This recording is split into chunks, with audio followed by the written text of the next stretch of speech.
Elon Musk, Tesla, SpaceX के founder. Elon Musk has officially become the richest person in the world.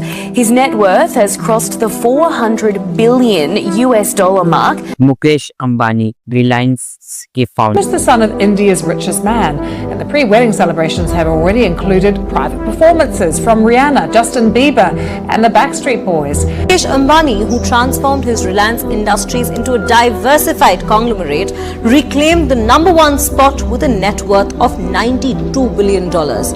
And Ratan Tata, Tata group के leader. आपने ये तो जरूर बात नोटिस करी होगी कि आपकी रोजमर्रा की जिंदगी में बहुत ऐसी बड़ी बड़ी कंपनियां होती हैं जो कि आती है, जैसे एक कोलगेट हो गई और अदर्स कंपनियां हो गई, जैसे टाटा की कंपनी हो गई जो कि गाड़ी जो कि रोड पे चलती, आसमान पे एयर इंडिया, क्या और राजस्थान में बना ताज होटल, ये भी टाटा ग्रुप ही ओन करती है। धीरू भाई अंबानी एक छोटे स्टार्टअप से इंडिया के सबसे अमीर इंसान बने। एजुकेशन ट्रैप होता क्या है?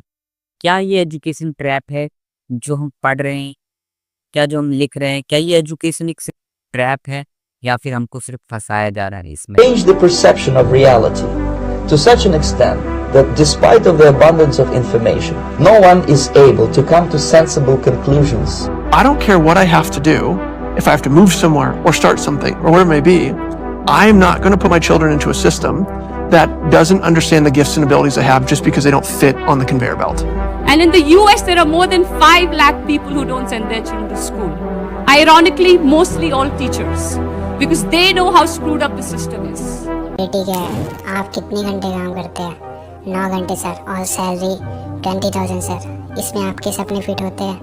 नहीं सर, सिर्फ बिल्स और EMI कवर होते हैं। ये सिस्टम एक रैट रेस की तरह डिज़ाइन किया गया है। सबको एक लाइन में डालो और एक ही फार्मूला लगाओ, स्कूल करो, कॉलेज जाओ, जॉब ढूंढो, लोन्स लो, EMI चुकाओ और फिर एक दिन रियलाइज करो कि जिंदगी के बड़े सपने कभी शुरू ही नहीं हुए। जब आपने तैयारी शुरू करी आप कितने साल के थे? सर उस समय हम 18 साल के थे। और अभी हम 30 साल के हो गए। 30 साल के हो गए। तो पिछले 12 सालों में आपने अपनी जिंदगी में क्या किया है? जिंदगी में सर पढ़ते गया, डिग्री लेते गया। मैंने 3 सब्जेक्ट में पोस्ट ग्रेजुएट किया, बीएड किया, सीटेट क्वालिफाइड है, नेट क्वालिफाइड है सर। और सीजीएल मेरा एक ड्रीम जॉब था कि हम एक अच्छा नौकरी पाएंगे रांची की राजधानी में। और मैं 2 साल से गाँव में भी नहीं गया अभी तक। दुख है सर, क्या बोलूँ। मैं अपने दुख और पीड़ा को किसी पर सामना नहीं कर सकता हूँ सर। बहुत संघर्ष से पढ़ा, ट्यूशन पढ़ा के मैं 2012 से ट्यूशन पढ़ा के अभी तक मैं पढ़ाई किया हूँ और मैं कुछ भी हासिल नहीं कर पाया। उल्टा हमारे पर फायर हो गया। एजुकेशन ट्रैप है क्या? क्या जो हम लिख रहे हैं, जो हम पढ़ रहे हैं, ये ट्रैप है? बहुत बड़ी बड़ी कंपनियां होती है जिनके फाउंडर 10th में फेल हो जाते हैं, जिन्हें कॉलेज से निकाल दिया जाता है और उनकी आज इतनी बड़ी बड़ी कंपनियां हैं। आखिर ऐसा क्यों है? और जो हम पढ़ते हैं क्या वो सच में हमारी जिंदगी में काम आता है? क्यों लोग एजुकेशन को ट्रैप बोलते हैं? कुछ लोग ऐसा बोलते हैं। चाइना जिसने AI को एक सब्जेक्ट रख दिया है, कंपलसरी हो गया है AI, मतलब कि चाइना के स्कूलों में AI पढ़ाया जाएगा। हमारे इंडिया में अभी तक AI जैसा कुछ भी नहीं आया हमारे स्कूल में। चाइना के स्कूल में होता क्या है, उनको स्किल सिखाई जाती है। हमारे यहाँ पर इंडिया में नंबर लाओ, जिसके ज्यादा नंबर आए वो बहुत बड़ा महान हो गया, जिसके कम नंबर आए वो बेकार है, समझ में उसे कुछ नहीं आता। तो यही एक एजुकेशन ट्रैप है, रीजन है जिसे हमारे इंडिया के लोग यही समझते हैं। लेकिन मेन पॉइंट तो है अपने पेशेंस की ओर भागो।